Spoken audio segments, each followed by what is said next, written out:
How are you? Oh my goodness. Look Jay at Giles band. Look at these people. They all got it. I know they all know it. Wow. Impressive. It's Now, like we've Jess, been when you heard that practicing. song, Yeah, you never know what song we're going to play. I But when know. you hear that song, what's the first thing you think of? I don't know. It's from well, it's probably been used in a lot of movies. Is there a movie everybody thinks of?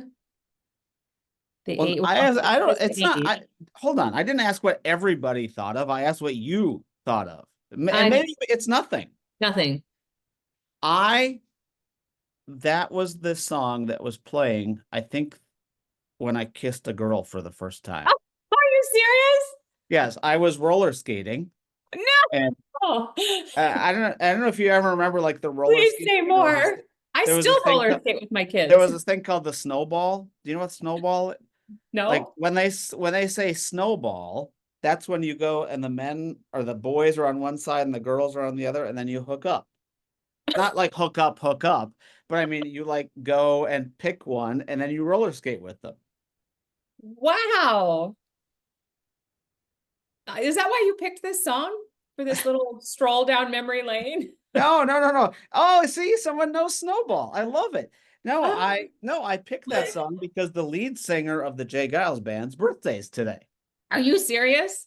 Yes. And I love the fact that I always manage to surprise Jessica in one way or another. So I'll never forget her name was Michelle. That's your first And kiss? I didn't say that. Hold on. Oh, I there's like I was all my like phone's blowing up. I had a pink comb sticking out of the back of my pocket, with the handle showing. And I was like, I'm gonna go up to her during the snowball. So when we went up to during the snowball, then we skated together and I literally fell in like 5 seconds, and then she fell on top of me. Oh my gosh, Karina's happy when Yeah, you're and I remember her name, I remember what she looks like, I remember her permed hair and all that stuff. Hi, Tilly. Hi, Lance. Oh my goodness. I love this. Oh, So anyway, yes, that song is the song that song reminds me of that. And when I was oh, doing the research and I found out that it was Jay Giles' birthday or the lead singer's birthday, Peter Wolf, it really made my day. wow. I'm smiling now. Yeah, but did you ever walk around with those jeans with the pink comb? No. I mean, Did I know you what ever you're walk talking around about. with peg leg? How about peg leg jeans? What are peg leg jeans? Oh my God. How about Francis Marcus Gerbeau? Oh, Gerbeau, yes. That was a mark of that was like a status symbol to have a pair of Gerbeau jeans. But Oh my yeah, parents she's from also, North Dakota. That's right. Oh yeah, yeah, she was wearing overalls. I still Overalls. wear overalls. Tuck the hem, make them. Oh yeah, the roll. Do you guys remember the roll? These That's the peg leg. oh, That's the peg leg. oh my gosh. The peg leg. Oh my God. Yes, exactly. But my parents, I didn't get every like fashion statement thing that I wanted. Like I was lucky to have one pair of like fashionable jeans maybe, but I wanted more acid washed jeans. I was trying to go all Cyndi Lauper, punk, rocker girl. And I took one of my favorite pairs of jeans, true story, out to the grass in front of my mom's beautiful flower garden, and I laid my jeans out on the grass and I poured Clorox bleach over them. I just like flung bleach all over my jeans and I let them dry. And then I washed them and they fell apart. Oh, look at members only jacket. Oh, Members do you only. remember the members only? Uh-huh. I think I still have one in my Oh, closet. I had a black members only jacket that I loved. Thank you so much for saying that. But parachute pants. Interesting. Wow, I really started something here. Yes, you did. This was not the tone I was planning to get started with here, but oh, Izod era. Love it. Izod era. I like that too. Wow, John still has a members only jacket. Very cool. So happy Friday, everyone. March 7th. Really excited for our show. For those of you new, welcome. For those of you, Tough Skins. Remember Tough Skins? Sorry. Yeah. For those of you new, welcome. You don't know what you walked into. For those of you that are here a lot, This is what we do every Friday. Yeah. We usually spend the first 15 minutes wasting people's time. No, just kidding. Talking about stuff like this, and then we bring on someone really important to talk about Right. something really important. Um, this is important, right? It's life. Yeah, we gotta chill out a little bit every week Yeah, together. chill out. Chill out, dude. Chill out. So the first thing we always do is basically ask a question. How are you? Green, yellow, red. Green, you feel great today. Yellow, so. Red, not so good. Um, love to see how everyone's doing. Green, yellow, red. I am green, except I have my sister's pinging me saying she has an emergency. So in a second here, I'm going to turn this. I'm going to go off camera and turn this over to our guest, and then I'm going to come back on in a second. Don't But you love that last minute, like right before you go live, you like somebody needs you. oh yeah, it's just like it. But that's just like your kid, right? Like Alex this morning told me, he's like, I got baseball practice today. Where are my pants? I'm like, excuse me. Uh, he's like, yeah, where are they? Like, did you wash them? I was like, yeah, it's the first day outside. Can't you tell? That it was a Wow. snowstorm 2 days ago. Yeah. So, anyway, all that's it. Turning green. I love the turning green, green, some yellows, um, apprehensive green, Mm. Mm. apprehensive green. Oh, I'm glad we made you green just with all this banter. Um, so for those of you yellow, sorry about that. I mean, lots of ways to get green. Aurora's here, yellow. Um, I would just want to say that there's a lot of uncertainty in the world. I wrote a post this morning about the jobs report. Some of you may have seen it, some of you may not have, but it was all about uncertainty. And I think that, it's important that we have this community more than ever. I think we have to pump up this community again, Jess, like we started this in 2020 during COVID when we were Oh, living in a world of uncertainty. What are you doing? I just turned on my light. Is that helpful? I feel like it's so dark. I took down my Christmas tree. It's so dark and gloomy in here now. Literally, I don't know if anyone could actually do what we do like this shit. Like I don't like what were you Finally doing? It looked like you were scripted. like reaching for something. I have a light back here. I'm like, oh, I should turn that on. Yeah, now you look like you need sunglasses on. I know, Paul. Oh, I did Yeah. it. So the tree, yeah, well, guess what? It's daylight savings time this week, so it gets light. It's gonna be light later. I know. And it was starting to feel awkward. I start to wait for the moment it starts to feel awkward, which for me, really is never, but no, I've kind of want a little spring cleaning around here. Well, it's No, about time. it's about time. It's March. It's about time. So hey, let's bring on our guest. Yes. So And you can call your sister. I'm gonna call my sister, and maybe you guys could do your one big thing because Oh, that's a good idea. I know that her one big thing probably has to do with something in Amsterdam, which that Yes. just opens up a whole world of opportunities, right? Of Uh-huh. things to think about. Your one big thing probably has to do with Madeline, how are you? Did I join too soon? No, it's No, this is perfect. perfect. I We're just Madeline. heard scrolling Amsterdam over. and I was like, I'm here. No, but Madeline, did you hear the roller skating stuff? Oh yes, I put my comment in. I said, this is why we've never had a roller skating event at an HR conference. Now I know. Are you a Now I roller know. skater? No, I'm terrible, but I mean, this explains so many things about everything. And we Any have to ladies find that Michelle. Is Michelle here? Is she on this call? I know.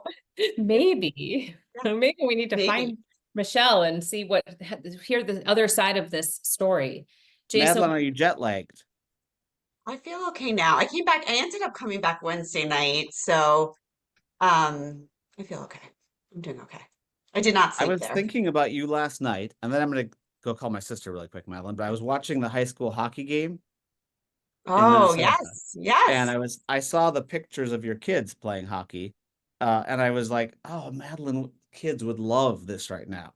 And what was crazy is they all had mullets, they all had mustaches, Yeah. and it was like hair. a Yeah, total they're hockey just culture. characters. I know and I've got a goalie, so that's like a whole different level of Oh Oh, insanity. yes, for Yeah, sure.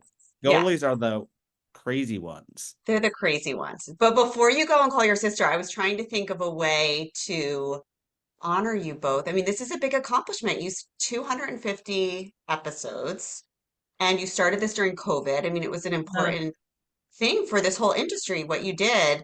So I was like, what can I don't have anything, but I did in Amsterdam get a Mercer Aw. notebook. Oh, And then I thought about like what are my favorite memories of Jason and Jess? Hmm. And I mean, Jason, we've known each other for 20 years, and Jess, we've known each other, almost as long. But I was like my core memories of both of you happened in the past couple of years since COVID. Like Jason, Yeah. our dinner in Philly, I feel like that was so special, and Jess, our dinner in Paris last year. Yeah. Oh, I love that. Well, so that's my little thank Oh, you. but you. I just have to say, like that Philly dinner was really, wow, that was really good. Now I remember, like it was really cool. Like it was kind of like Yeah, romantic. I mean, it not between was. you and I, but I mean, it Yeah, was like a cool restaurant. very But cool. like my favorite time with you was in China. Oh, I know. That Like was, I have yes. never laughed more than in China with you. We had so much fun. I think we laughed the whole time. We just like there Yeah, was because no we really had there's no idea what was going on, and no one knew what we were talking about, and we no couldn't understand what they were talking about. So all we did is laugh. we just laughed. And we had a whole audience of like thousands and thousands of people that were not in HR listening to our presentations. And there's no, I mean, It's a great story, and it's ruined. a It's great really story. boring people, I'm sure. But like, I'll never forget Madeline and I were going on stage, and all of a sudden we're in this big room. It held 10,000 people, and all of a sudden we see all these, like, literally hundreds of school buses, uh, Students. pulling up, and we're like, "What's going on with the school buses? Are we in the wrong place?" And like, the Yeah. Chinese government shipped the kids in, to hear our speech, Yeah. Oh my as a way to gosh. fill up, as a way to make the room look full. But they had no interest in being there, but they needed bodies. Well, and they thought Jason was a celebrity. So everyone had a picture with Jason. Like he was invited to all these events. And we left. I remember leaving China together and I was like, Jason, we need to start a company here. Like you're the CEO. I'm, a nobody, but you literally have to start a company in China because Done it I mean, on the students spot. came, he's not going to tell you the story, but students came to the United States to visit Jason and stay at his house. This is how popular he was. Oh my gosh. Long, long, long, long, long, long time ago. Okay, well, Jess, I'll turn Oh, over to you. I'm gonna go call my sister. I'll be right back.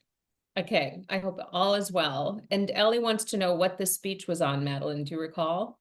Employer branding. So we did something on employer branding. I mean, Land Rover had a big factory there. There was a lot of like branding stories. Oh my goodness.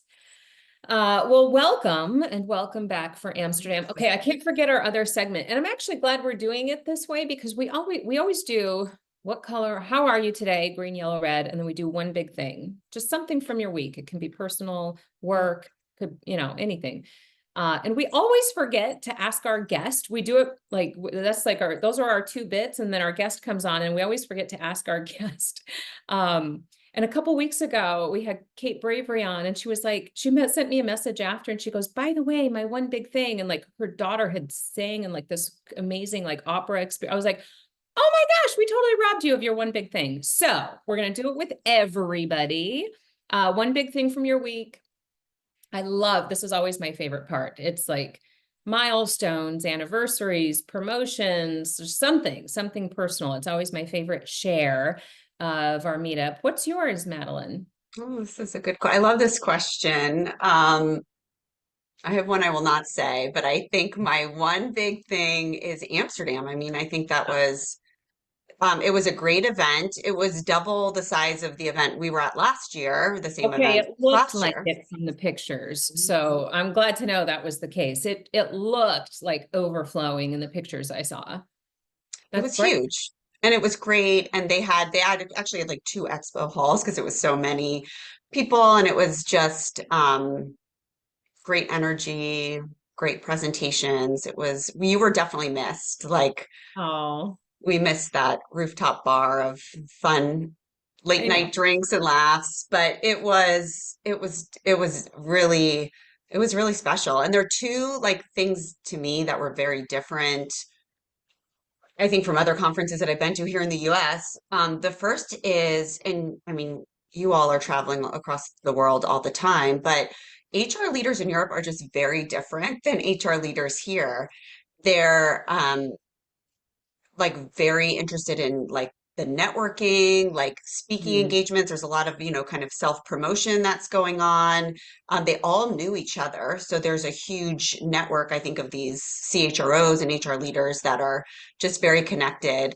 And I think the transformation work they're doing sometimes is recognized differently at their organizations than I think what a lot of HR leaders are struggling with here, which is being part of those transformation conversations. So there's a different level of confidence I felt like they had with just the transformation that they're going through. That's really interesting. And then you have to see it to get it, I think. But yes, when I travel and do different events around the world, and Jason has the privilege of doing that too, there is a different tone and energy. And like when we've done Unleash World in Paris in previous years, we both, get to run stages where you just see a lot of speakers, and they're like the caliber of, when I say speakers, I'm talking about global leaders of people practices at huge brands, and the stories they Right. tell, it's just incredible. But the energy, it is a different energy that, and so and if you're a vendor that has global solutions, you kind of have to know that and get Yeah. that, see how, It's a like, real relationship. Yeah. I love some of the other one big things in the chat. Lynn flew to California to meet your two kids to go to the Charlie Brown Festival at Knott's Berry Farm. Oh, That makes me want to transport myself. That sounds amazing. Jessica restarted your career growth conversation with your boss right before this call. Okay, good. Hopefully you've got some good mojo now coming out of that conversation. John, more rainstorms coming into California. Christy, facility presented training for me as new Len AI. That's our internal model at Mercer. We call it Lenny or Len AI. I love it. Christy, congratulations. Suzanne, finally setting down into a normal schedule. I love these. Keep sharing, you guys. My one big thing. So I wasn't in Amsterdam. Sorry I missed everybody, but I was pre-committed to one of my favorite solution providers in our industry, ADP. They're like the oldest solution provider in our industry. 75 years old this year, Madeline. Can you believe that? A oh, it's crazy. 75-year-old HR tech company. And it was so funny. So I was part of their 2025 global meeting from their chief administrative office. So they had, they sort of gave a read on the market from Wall Street perspective, like from a financial markets perspective. They talked about who their shareholders are. Like, it was just a really, as an industry analyst, sitting in this meeting with and their chairman of the board presented and talked about how he views ADP's growth and opportunity in the market, and especially like where they've come from and how they continue to evolve and iterate. It was very interesting for me to sort of get out of the trees. Like, we live in the trees every single Right. day, and pull back to more of the forest and the macro level. How a 75-year-old HR technology company has continued to evolve and stay relevant is fascinating in and of itself. But that's not even my one big thing. So I did this meeting and I presented some of the HR tech trends we're seeing. But then I went into their newsroom, their workforce newsroom. Yes, they have a whole studio. They actually have like a couple of setups on site at their headquarters. And Ted Kopta, if you know and love Ted Kopta like we do, he interviewed me. Like, this is just a funny story. Like, we live and breathe this stuff every day, you guys. Like, we talk about work and work trends and HR tech and all of this stuff. Hi, Jason. Hi, Hope all is well. all fine, thank you. Okay. Good. So my one big thing is just a funny story about Ted. Formal newsroom setup. Like, we just came out of hair and makeup. There's like 10 people in the back of the room. We've got cameras everywhere, teleprompters. I'm like, wow, this is like a serious setup. And to see Ted, who we like know and love, and his Ted Kopta sounds so much like Ted Koppel, right? Like, he just had like this whole vibe, and watching him read the teleprompter and then turn and then, so Jess, and we could not stop laughing. Like, I want to see all of the outtakes from these interviews. We take ourselves so seriously. talking about the stuff we talk about every single day. It was kind of fun just to get the giggles Oh and watch yeah. ourselves like just be so serious recording this content. But kudos to them. They had an amazing event for and it was internal. It was for their own people. So happy to see them continue to thrive. Jason, do you have a one big thing you want to share? Oh, you know what? My one big thing that I wanted to share, which is not that big of a thing, but it's a big thing for me, is I intentionally did something this week. Usually I just go by the seat of my pants all the time, but sometimes I intentionally do something. I intentionally stayed away from an HR tech conference.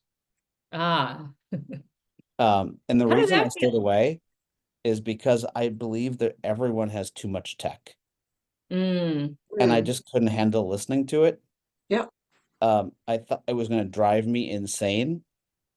So I intentionally stayed away, all in the effort of trying to think about value that people can get out of what they have, mm, value to think about how to optimize what they have instead of going to look at new tech. And I don't know if it was good for me or bad for me. But it's one of the things I'm trying to focus on in 2025, especially as the economy's questionable at the moment, is how do we get people to stop the habit trail? And I'm sorry to say this for vendors that are listening, of just buying, buying, buying, buying, buying, but mm, really thinking about value, value, value, value, value, and do I have to replace what I have versus can I find other ways, either A, to get more out of what I have or to leverage AI on top of it. So thank you from my team for the people that went instead of me. mm. So I realize it's a long way. But I'm really trying to pivot the industry from shiny object syndrome to, how do we find value? And So, Madeline, that's probably lead Yeah. into what you spend time doing. I so maybe think, call out, go ahead, Jess. well, I'll call out Tilly's one big thing in the chat because I think it relates, and then you can jump on it, Madeline. Her one big thing is a great discussion with colleagues about moving our thinking from process to impact, transformation, goosebumps. We see this all the time, Madeline. The stat that I quote every single day of my life is 2/3 of companies implement tech without changing how they work. That's from Mercer research, but name the insert Yeah. research. We keep turning on tech, buying more tech. We keep throwing tech at problems, and then we wonder why things aren't working differently, better, why we're not achieving transformation. I'm sure you see this as well. Yeah, absolutely. And I think that, I mean, it was a habit that started before the pandemic, but got worse during the pandemic. And then it continues today. It's just, we've got a problem. Let's solve it with a lot of money for a lot of technology without thinking about what's already wasted spend and what's actually going to drive value within our company. And a lot of vendors don't sell with value. They sell with trends or what, they think is going to align with some budgets. They don't sell with value. So it's an interesting time. I mean, Jason, you were very missed. I told Jess you were both very missed in Amsterdam this year. Not just by me, but it was, you gave a presentation on digital transformation last year and it was standing room only, like it was in the expo. And I mean, you couldn't get anywhere near Jason because it was just packed. And one of the things you said too is like we're not just talking about technology here. Like this is a full conversation that extends beyond just buying digital technology and changing that. And it really resonated with people. One session, so I had to moderate a panel this year with the head of HR for Volvo and then the head of HR for Coca-Cola Enterprises for Europe. And the topic was, I didn't come up with the topic, the woman Anna Nord from Volvo did. It was on workforce resilience and HR's role in that. And it was a really hard topic to think about moderating a panel for and having a discussion around. But they were both very passionate about it. And I think, Jason, it's exactly what you're talking about. It really wasn't a conversation about technology. It was a conversation about slowing down, um, thinking about, change in terms of small steps in some ways and building resilience, individually as well as, for your HR function. And just if I could just add one more thing, and this is, I'm going to say something and it's going to get me in trouble, maybe, but I'm not, this is not against a person. This is a general statement. Like, I could not watch Josh Bersin show vendor names on slides any longer. And have people pick vendors based on what was showing on a slide. Mm, And that's all. Like, Josh is amazing. Josh does amazing work. I'm a big fan of Josh. So I want to make sure this isn't against Josh. But last year, I remember sitting in the room vividly, and he showed a picture of a kitchen drawer with a bunch mm. of utensils in it. And every one of those utensils was an HR tech tool. And then he went right from that to showing all these vendor names and logos. And for me, I was just like, oh my God, like, you just said what a mess everyone had, and then you showed a bunch of new And then utensils. the cameras go up and everyone's Right. taking And everyone pictures. takes pictures, and they're like, let's fix what we have in an era of AI where we're finally at a place where AI sits on top of data. Let's make sure we've got the data that matters to get the outcomes we're looking for, and then think about the tools Yeah. instead of just adding more tools. And it was such a hard decision for me to not go to this, but I could not watch it any longer. And I hope we can somehow change the industry now. I mean, I'm not going to do it alone, but I hope we can somehow change the industry from a buying tool industry to a looking for value industry. And I Yeah. think if we all did that, we'd be better off. Yeah. Yeah, we're starting from the wrong place. Yeah. I like the comments here about everybody kind of reacting to the concept of resilience. So we have our global talent trends report, and it's all about sort of workforce 2.0. What is the workforce we're trying to build, considering AI and automation and work redesign, and how does the corporate immune system need to look and behave? And that's a big part of one of our pillars is, and I get asked about that when you just see it on a slide and you're not sure how to read it. What is corporate immune system? It's really being able to recognize potential risk and be in a position to respond. And that's the resilience part of it. There's so much happening and changing overnight in the world. Being in a position of agility and responsiveness is challenging. Like, you might like see something coming at you, but having the actual ability to respond in a systemic way and pivot your workforce in near real time, that is so much easier said than done. But I think that's the mission. Yeah. So just the last thing I'm going to say about this, because I really don't want to talk about this the whole time. So I've got 3 texts from people that said, what if our systems are losing support? What if we don't have a system that can scale? I did not say, sorry, I did not say don't buy new technology. What I said is don't just keep buying and buying and buying and buying and have 5 places to store skills and 7 places to store learning data and 4 places to store where people went to school, and think you're transforming talent acquisition when all you're doing is putting in another ATS because your recruiter doesn't like the existing ATS. That's what I'm talking about. I'm not saying don't buy technology if you actually need it. I'm saying let's think about what we need and focus on value outside in, Yeah. value in instead of in out, Mhm. candidate in instead of recruiters out. That's what I'm talking about. Oh, Heather, I love that. I want tech Yeah. to help. I always say your Yeah. technology should not be the work. Like, Is the work. Yeah. Right. yeah, Right. it does the work so that you can get to the other things. So Madeline, I'm curious, and Jess, I'm sorry while I was on, I'm like, what's the sentiment? So, was the general sentiment that you picked up, and I apologize, I don't know what you were doing. I mean, you were like the master of ceremonies, right? So, was the general sentiment like trying to get everyone to buy more tech? Was the general sentiment like, every time I've gone to Europe in the last 6 to 9 months, it's been the EU Act is stopping us from using AI? Was the general sentiment like, what's going on in the US with your president. Um, like, uh, like what was the general, and I'm just saying that because Yeah, I was in the Middle East and that's what everyone said to me. yeah. What's going on with your president? So There's a like, lot what, of political, yeah. I mean, I mean, Josh opened up his keynote and said, "I'm going to move here, and I don't want to live in the United States anymore." And that was like a round of applause from everyone in the audience. So there was a lot of, political commentary while we were there, and there's even, discussion about, companies maybe not wanting to go that would typically come to conferences in the United States, not wanting to come, or looking at US providers. So there's definitely those undertones were happening throughout, not in a serious kind of discussion way, but more just commentary.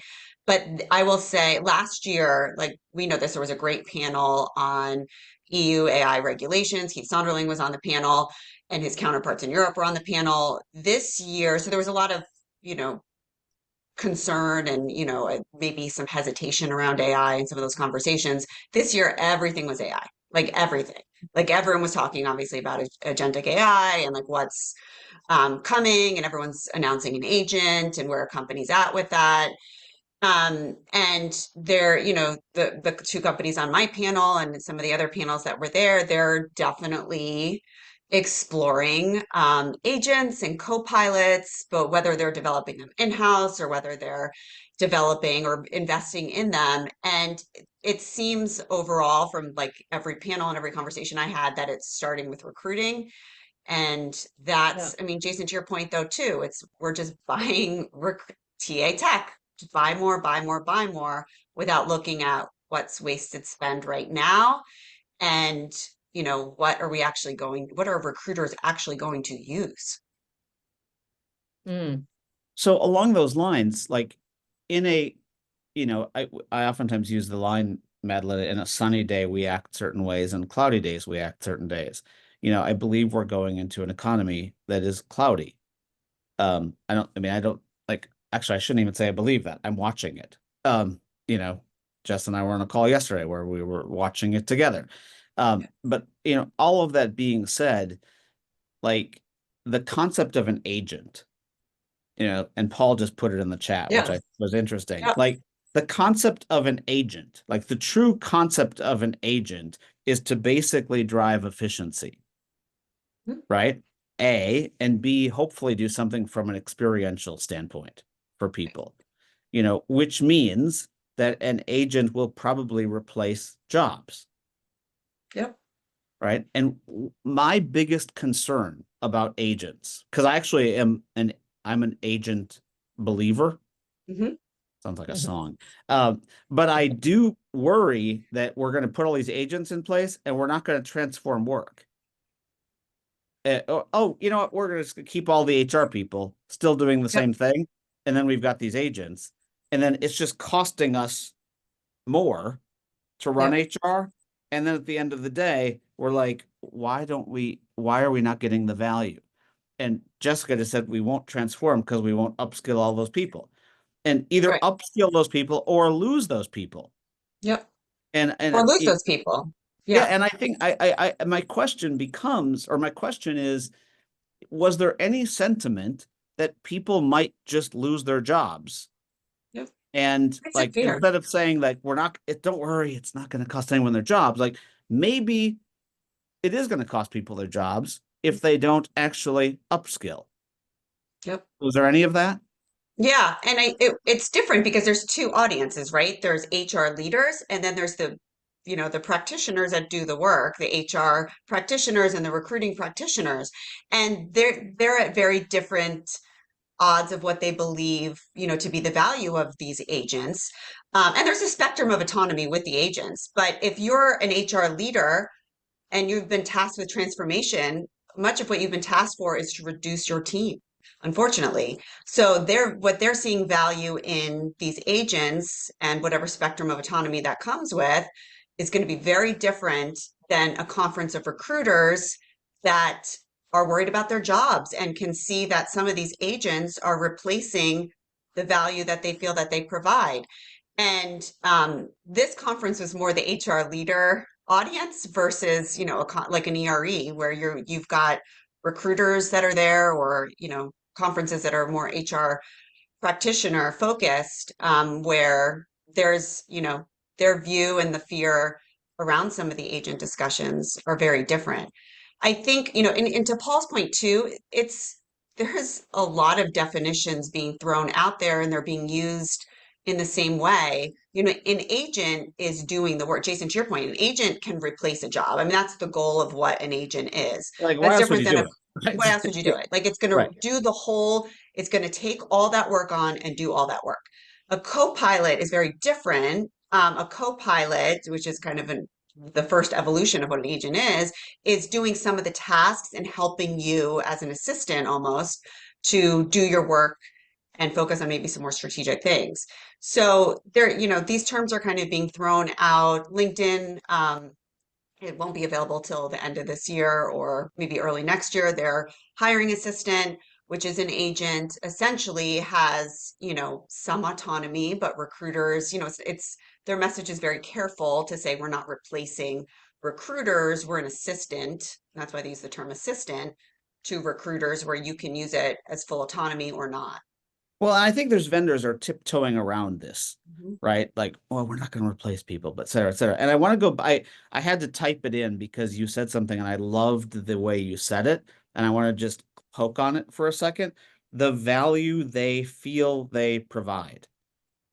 So whether that's an HR business partner or a recruiter, Yeah. or a number of different roles, like, are you seeing people start to say that maybe the value that I thought that I was providing isn't that?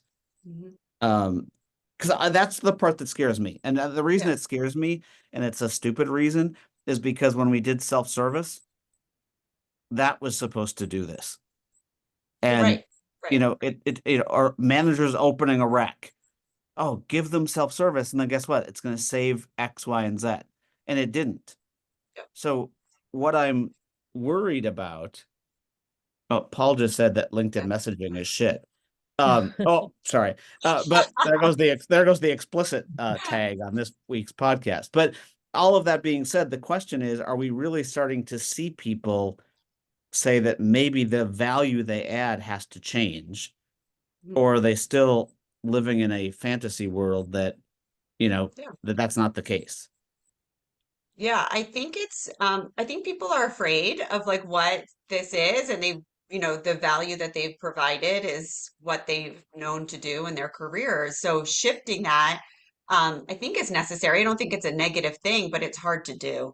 And, I think for certain professions, and, we're in HR and we talk about HR tech, and we talk about TA tech, but for recruiters especially, it's hard to sometimes shift that because the value has been to find external candidates, make sure that you're, hiring the best people, and that's their secret sauce. And then if you introduce agents to kind of do that work, there's shifting that needs to happen. And maybe they don't want to be workforce planning experts. Maybe they don't want to be internal mobility specialists.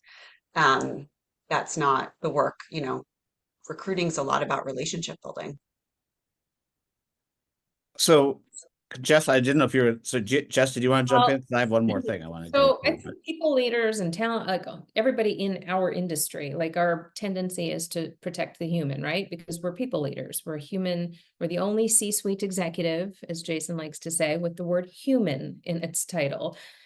So I get the instinct to design for people, protect jobs. Like we feel a little bit protective around this conversation. I would encourage everybody to put a CFO hat on for a second, or even a COO hat, and just wipe the slate clean for a second. Just start from a clean slate, and say, what's the work that needs to be done for the business today and moving forward?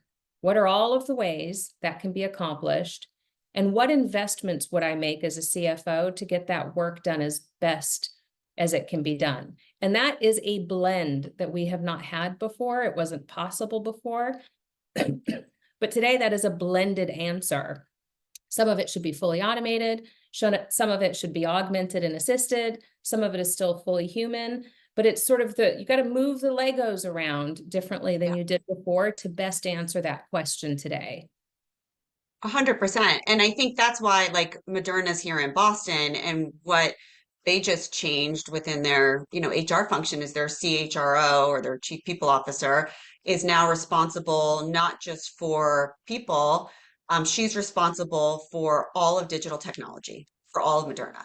So that's AI, that's, different technology that they're using, that's data, and that's people falling under the chief people officer, which is, and just to your point, it's what is the work that needs to get done, and then who's going to do that work. And that's an ecosystem Yes. of tools that involves people, but also technology. And, I think that's happening. I think another thing I think about when you're kind of, going through like, what is this work that needs to get done? Andrew Godomsky, who ran, we all know Andrew, but he's, head of workforce planning for the Department of Homeland Security.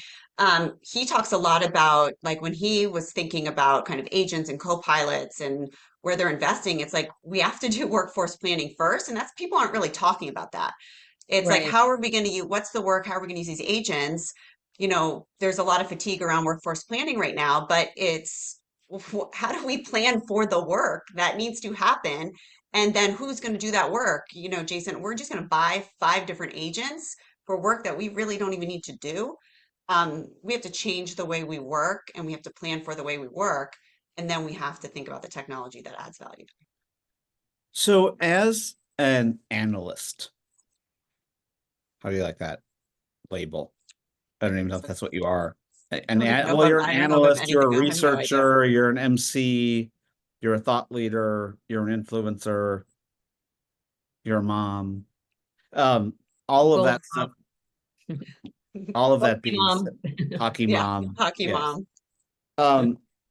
When someone, when someone says to you, or you're a badass, as Paul said, when someone says to you, what vendor should I pick? Which I love the question, but yet it eats me up inside. Like, how do you recommend to people that they don't just pick a vendor, but they think about what they're trying to do? Yeah. One of the things I do love that Josh always says is, how do we fall in love with the problem? How do we think about the problem and what we're trying to solve before we just pick a vendor? Yeah. And I'm just curious, what do you say? This is the question everyone asks, right? It's like you both know this. You go give a presentation at a conference, and when you get to the Q&A portion, everyone's like, what vendor should I pick for talent acquisition? What vendor should I pick for learning? That's the question. It's always been that way in the roles that we have, which are weird roles, but it's always been the same. I'm never going to go out and say, pick these vendors. I love technology. I love the vendors. I love learning about what they're doing. I don't always agree with it. I don't always think they all provide value, but I really do believe that HR technology can make a huge impact. But companies have to look inside first. You have to look at what you already have. You have to look at what challenges you're facing. You have to look at what's worked in the past historically for your company and what has not worked. You can buy a bunch of great technology that I love to death and I think is great. If your team is not using it, it's useless. So, I mean, there's a lot of questions to ask internally before you start looking at technology, but there's definitely, I will never, ever, ever in a situation meet someone for the first time and tell them what to buy. Without knowing anything about their company or anything about what they're doing. I love certain areas of technology. I'm just not gonna ever do that. There's a lot of factors that go into that. So, I think it depends, but I think that also happens when companies, they don't just turn to us for that. They look at each other. Their companies and HR leaders are building networks outside of their own organization, and they're saying, well, they bought this, I should buy this, and that doesn't work either. Yeah, no, I And completely is agree. that these days, what technology, that the new version of that question is, how do I scale AI? How do I do AI? How do I scale it? And I'm like, but what's the problem you're trying to solve? How you scale depends on the problem this very specific problem you're trying to solve, and the outcomes you imagine solve that. Like, how does this look if you solve it really, really well? That's the answer to your scaling. But again, we rush to the tech. It's like our knee-jerk reaction to rush to the tech as this like silver bullet. Right. It's like a magic wand we can wave over all of our problems and they go away. So that's a great reminder about obsessing over the problem. And the Really, other thing too is technology's become more expensive. Like if I look at like the average deal size for a lot of these vendors, it's gone up quite a bit. So it's not necessarily a solution to everything that you're looking to solve, but it's also a very expensive investment that's worth taking some time to consider. okay, so Aurora just ripped open the other wound, which is integrating all of it. Hmm. Yep, That's sort of, I mean, that's part of the problem, if not the problem. the problem, Uh, right? yeah, is sort of, you can have great solutions, but unless they all work, as Jason says, east-west, not north-south, very vertically and domain specific in one part of the business, you're wasting a lot of transformation opportunity, and you're probably wasting a lot of data that could be working harder for you. And Um, Aurora, this is such an important point that you Mhm. just called out. I mean, one of the things that's so important about that is, I always say that people have been collecting dots and not connecting dots. And all of the people need to understand that if they are going to buy what they think is the best, or what you put in quotes, best, it has to be tied to something that they think, quote unquote, is a competitive differentiator for them. Okay, that's the first reason to buy, quote unquote, best. The second thing, when you think about best, is it has to be something that is integrated in from the start, not later, because the later never happens. Yeah. Okay, so they have to plan for that. It can't be something they show up at a conference, give their credit card, say they can be live in 30 days or 3 days, and then all of a sudden they have another data silo sitting there that won't allow us to do things. And then the third thing that's so important, Aurora, about what you said, is this concept of the experience. Because as we go forward, the good thing about this collecting the dots, and I'm posting something on Sunday about this, which is, how Gen AI and inference will actually allow us to not have to go into systems anymore. That when I say learning, it will take me to learning. When I say recruiting, it will take me to recruiting because it's hearing my voice or seeing my typing and knows where to take me. But if I don't think about the experience architecture and what it feels like to the person using it, then I am going to have a mess. Like I'll have 19 chatbots, a chatbot for learning, a chatbot for recruiting, or an agent for recruiting, an agent for learning that don't all talk to each other. So I don't think it's bad to buy best if it's for the right reason. But at the same time, you have to do it with it's training wheels. You have to do it with training wheels because it takes a different level of effort to support that than it does buying everything in one system. I'm not saying you shouldn't, but it's a different animal. Madeline, I don't know if you want to add anything to that.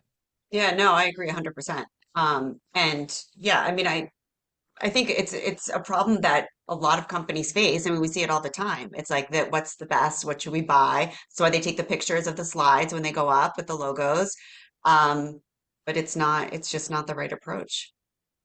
I mean, we are getting And very close to you guys. I mean, sorry, Madeline, go ahead.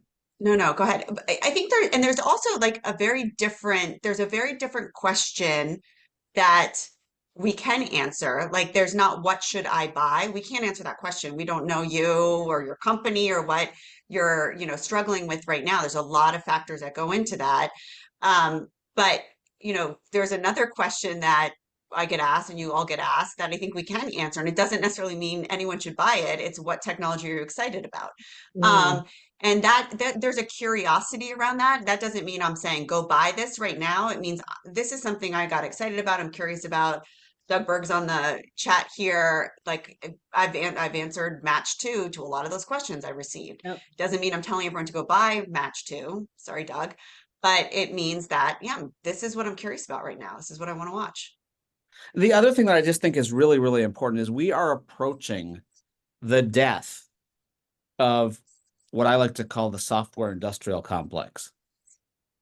And Mm, what the software industrial complex is us buying big platforms and only using 20% of them. Yeah. And that is a massive shift in thinking. So when we think about that, like I'm just trying to automate a use case, but I have to do a 9-month project to do that. That is not, it's not even that, like no one outside of people that are used to us buying software the way we think today think that way. So if you actually look at how people are doing this today, they're coding a solution by speaking into a computer, and they're coming out with a solution that does just what they're looking for tied to them, instead of Right. going out and buying this massive platform or ball and chain that they're stuck with for 3 or 5 years. Right. And I think that is a big shift that I'm not going to be afraid to talk about. It's not going to be popular in the vendor community, but if we don't talk about it, we're not going to think about it, and it's going to all of a sudden we're going to be here in HR saying, why do we have all this high priced, low value stuff when I could just do something that's use case specific? So Yeah. we the pendulum has swung from, Yeah. and I'm not saying build everything. Please, no one say that. Mm. All I'm saying is if you have a small use case that is a competitive differentiator, I would today look at building versus buying a platform. Yeah. Yeah. I agree. I mean, even the CRM market, what we found in our research is companies on average use only 2% of the capabilities in the CRM. 2%. So that's 20% would be amazing. And those systems cost up to $1 million. that was, I tell that story all the time. Speaking of what should I buy? What should I buy? That's one of my favorite phone calls because it's real. A literal phone call from a big company saying, what CRM should I buy? I said, why? Okay, whoa, stop. Why are you buying a CRM? Because we can't hire people. Okay. And we've arrived at CRM as the answer to this, or let's back up about 25 steps. But this brings it back full circle. I think that the innovation that comes out of vendors is attractive because we find it very difficult to innovate internally ourselves. And so back to work with what you have or optimize the tech that you already have in place before you go seek external additional solutions that are just going to be heavier or not integrated. I do think that organizations need to take a hard look in the mirror and figure out what they're doing to transform the way they work that is purely about people and process design and the workflow, like the way they are set up to function and operate as a business. Like you've got to like break some of that and be willing to put things back together in a different way. Tech is never going to come in and change the way you work. You change the way you Yes. work. The tech fuels and supports that at scale and hopefully measures so that you can keep optimizing and refining. But I think and I think we're going to make that problem worse if we keep piling on the tech. We have to look at how we're working today and be willing to start there. So Madeline, I'm going to go back to my question because I asked you before. Did it feel like this is my FOMO? Yeah. Because the thing that I realized that I missed was the sentiment. Yeah. Like, and I can pick up Yeah. some of it on LinkedIn, but did Yeah. it feel different? Did the economy feel different? Did the buyers feel different? Did the questions feel different, or did it still feel the same? So what I said when you were kind of doing your phone call, Oh, and I'm I'd be sorry. curious oh no, that's okay. What I'd be curious what you think about this. I don't think you're missing out because you travel all over the world all the time and you're connecting the dots on all like everything that's happening. You're picking up on sentiment all the time. So I don't think you missed out from that perspective because you've already got, a great, idea of what's happening. For me, I don't spend a lot of time traveling internationally. I do it about 3 times a year and that's it. For me, it felt like HR leaders in Europe, I felt a completely different sentiment than I do for HR leaders in the US. And I didn't pick up on that so much last year, even at Unleash. it felt like there was more confidence. You know, I feel like a lot of HR leaders are really under a ton of stress right now. These European HR leaders, maybe just at this event or maybe just in this region, there felt like there was a lot of confidence. There was a lot of community. There were a lot of relationships already that had been made before this conference from other countries of people connecting and wanting to learn from each other. And it felt that, you know, you use the word resilience because it was part of the panel. It felt like there was a resilience around that. There's, you know, there was an interest in AI. It was a big topic, obviously, but there is some skepticism and caution around it as well. And I think there was a lot of confidence in take a slow approach to figure out and build, you know, kind of what type of tech stack that you want. So the sentiment that I noticed that felt different than last year was a more confident sentiment. Okay, Mm. good. That's exciting. It'll be interesting to see if that's what we see all over the world. Yeah. Right, right, right. I want to read Angela's comment here. Sometimes the cost of Okay. fixing what you have is more costly than starting from scratch. So I understand the appeal from doing so. At an old company I worked at, the cost to fix the CRM was $1 million, but buying the new was 1/5 of the cost. And Angela, I am so with you on that.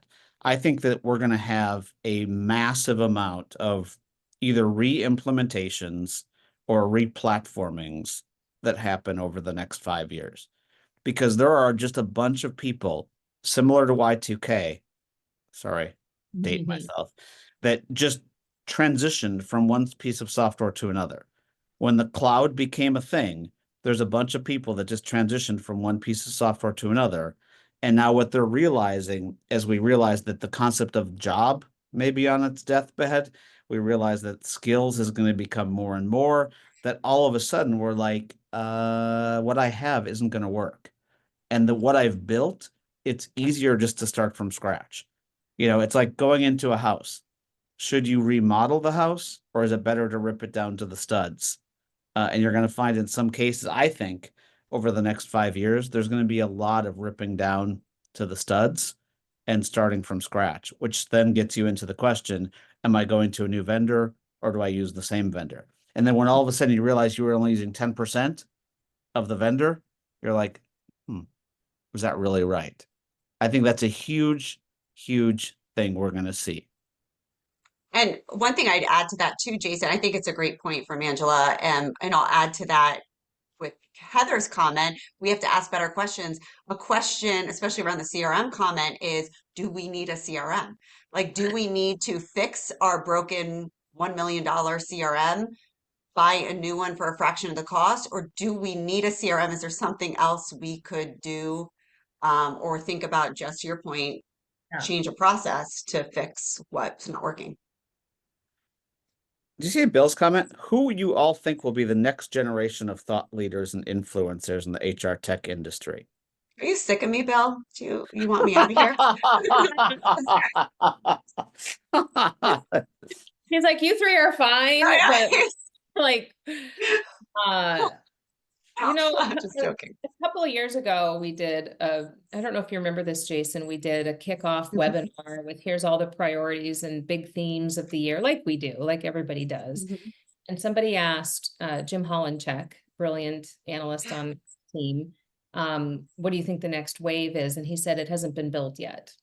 Literally hasn't been. And that was 2 years ago, before agents and all this. He said, I'm not sure. It hasn't been built yet, and it probably isn't being built in our industry. Yeah, and I just want to answer Bill's comment. And I mean, I'm not going to give you a name, but Bill, what I'm going to tell you is the reason that I'm teaching at universities is because I'm looking for those people. I'm not looking for them to become me. I'm looking for them as to who they are and trying to get them interested and almost addicted, as I was as a 20-some-year-old, to this space. So there are some of them out there. There are people that work in my organization here at Mercer that unfortunately don't get the credit that they should, but are very passionate, and they need to start writing, and they need to start putting out content, and they need to start putting out their feelings, and that's what's going to get their credibility. So I think that a new one is born I think that a new one should be born every day. What I hope is that they put their neck out there and allow people to see how brilliant they actually are. I love it. Oh my gosh. Next week is our 5-year anniversary of this community. This was episode number 250. Next Friday is the 5-year official anniversary, which means it's the 5-year anniversary of COVID, you guys. Crazy. It's literally the 5-year anniversary of the day the World Health Organization declared a global health pandemic. That is nuts. Thank Yes, we you. look better. All three of us look better than we did 5 years ago, I'd say. Are we gonna show some pictures? Maybe we can go show some We pictures. should do a flashback. Yeah. Yeah, exactly. Oh my gosh. So many memories. Madeline, thank you. Pictures, I know. I still get questions and comments about jumping in the lake, Jason, the frozen. Oh, the lake, the frozen lake. Yes. That might have been the most iconic thing we've ever done. Madeline, thank you for being here. Thank you for having me. Congratulations. Sorry, I What missed an you in Amsterdam. accomplishment. Sorry, I I missed you in know. Amsterdam. We'll figure out. Are you going to be in Philly next week? Yes. I'll see you there. No, I'm not. I was like, no, you're not, Jason. Oh my God. Stop. I'm traveling, but I'm Everybody- not going to Philly. I'm going to New York. Sorry. Everybody has fun at I Am Phenom and at Gloat Live and everywhere else you're going to be. I think I just scared someone that I said I was going to the wrong I was place. like, no, you're not. Yeah. Madeline, good to see you. Have a good Good weekend, to everyone. see you. Thank Take you, care. everybody. Bye, everybody. Bye. Bye.